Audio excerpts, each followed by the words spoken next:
My hair up.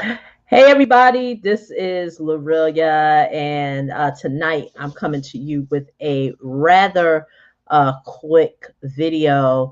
As you see the title says "Building Business Credit Does Not Mean Getting Access to Business Credit," and there is a difference.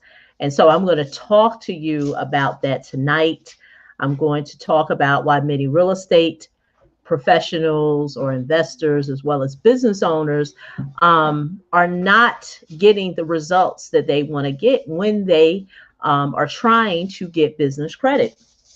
And so, um, you know, what a lot of people think is that getting business credit means what a lot of people are regurgitating online.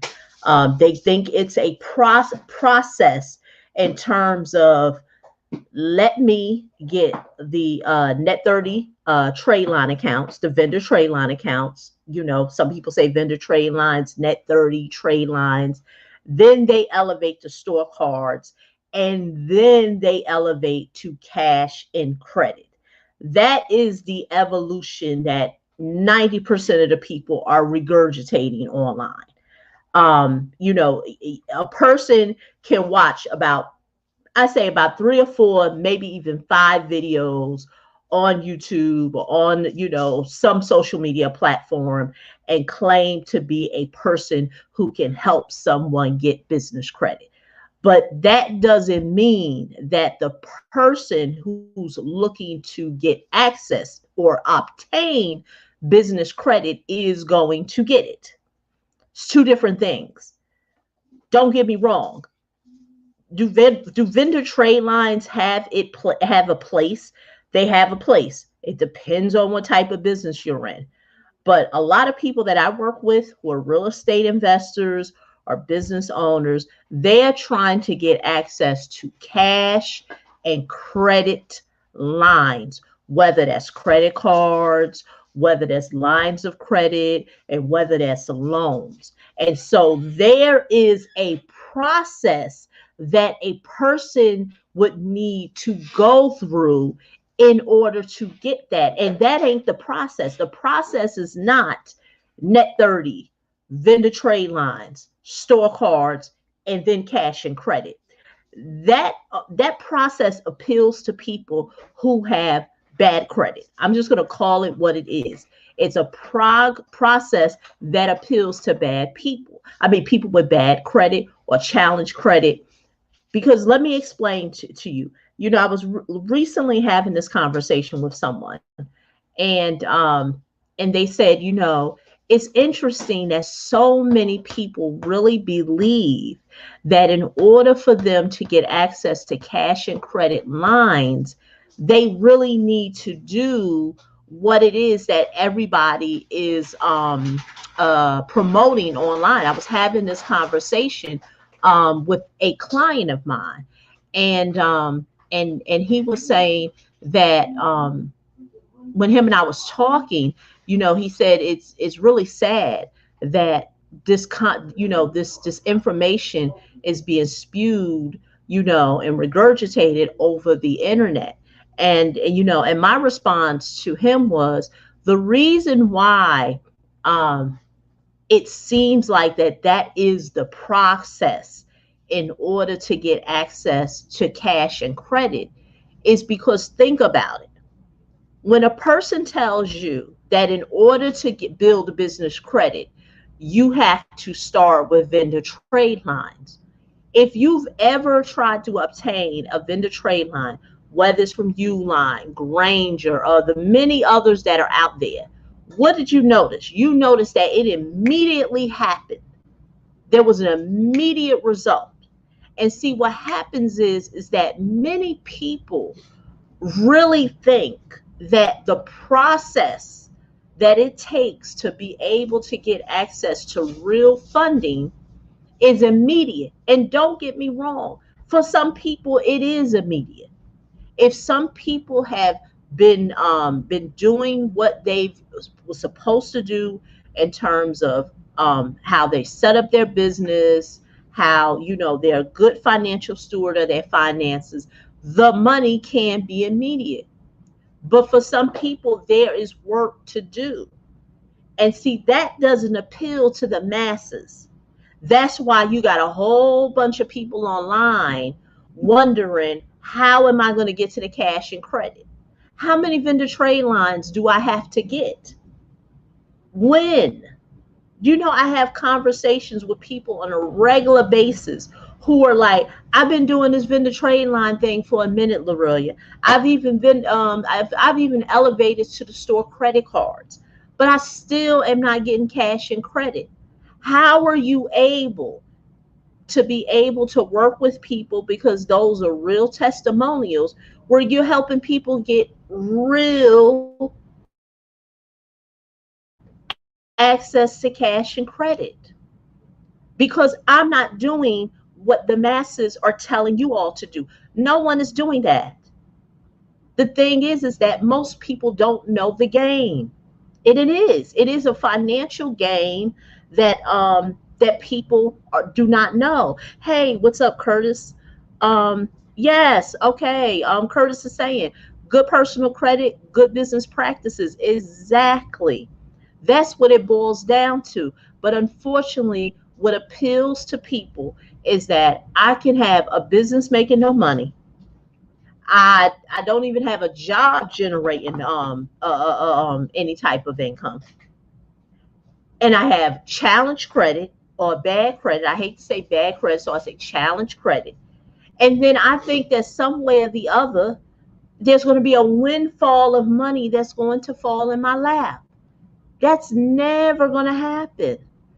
Yeah, Curtis said plan, implement, execute, set up payroll, make regular deposits. Yes, it's all about your business being set up.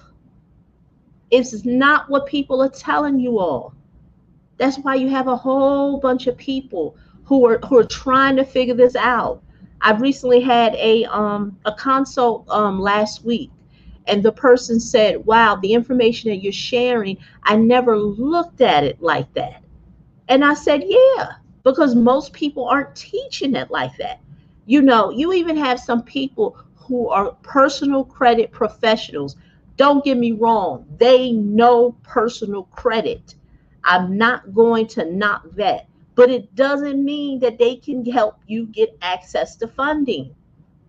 Doesn't mean that unless they are actually working with a lender and knows the process that the lender is going to go through in order to help someone to obtain credit. And understand, every lender has its own process. It's not all the same.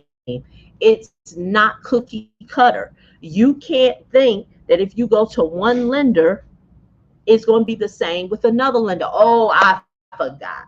See, your business credit professionals ain't working with no lenders.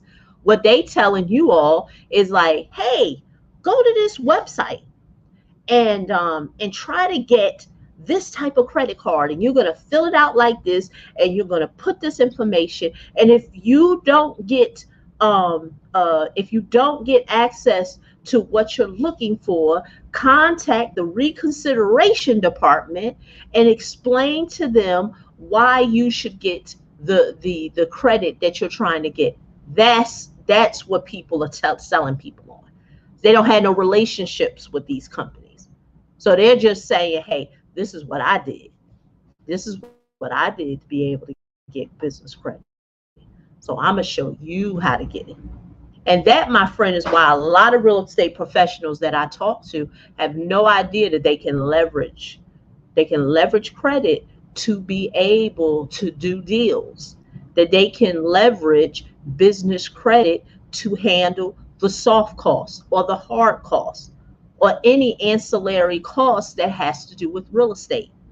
They don't know that they can leverage business credit to handle the gap funding. Exactly. Curtis said fundability. Exactly. Are you fundable?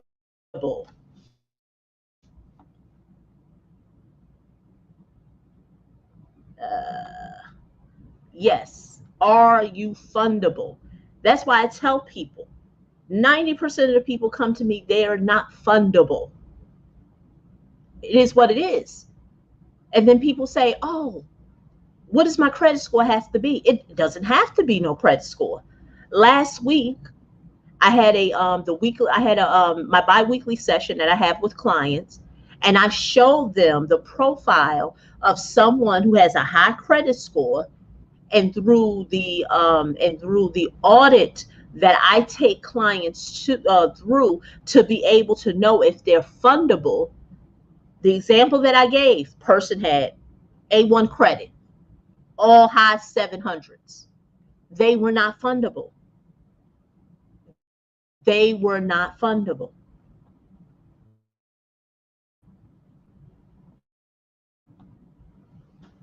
Curtis also says, does your business have a legit plan? Exactly.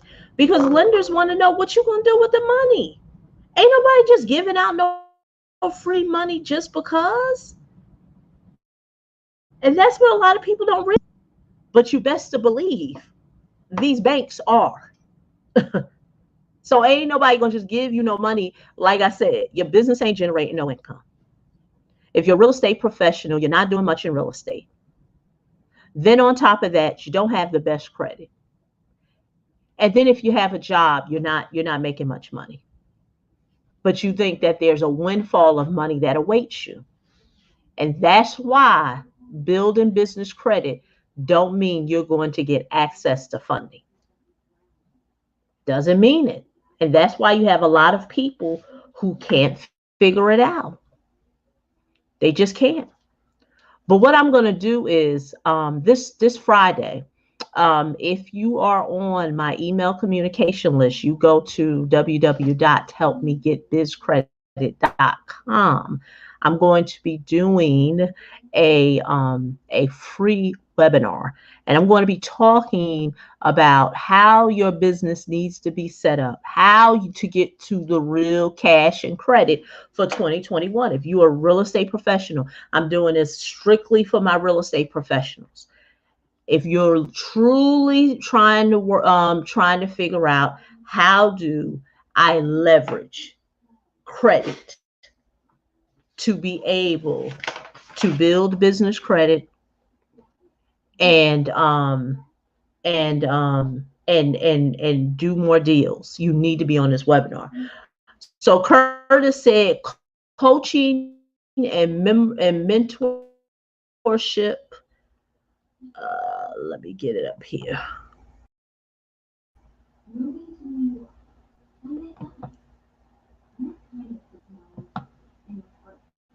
Okay.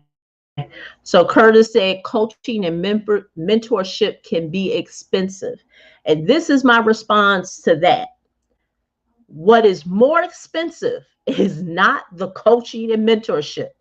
I actually, that's the one thing I will not agree with you, Curtis. What's more expensive is a person not getting help, because this is what I know for certain, even with myself, because I hire mentors. And I know that if I had not hired mentors, gotten mentorship and coaching, I would not be no further ahead. So what's more expensive are the mistakes that people make. That's why you got a whole bunch of people running around on the internet trying to get a whole bunch of free information, trying to implement some things and still not getting results. That is expensive, especially if you're a real estate professional or investor. And you're going to miss out on deals. You're going to miss out on opportunity because you're not set up the right way to get funding. That's expensive.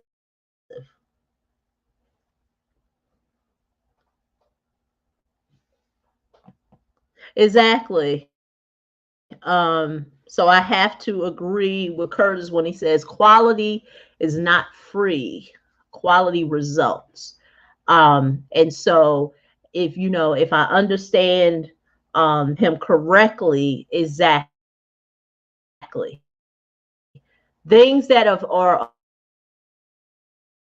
of quality are not free. And the sad thing is that a lot of people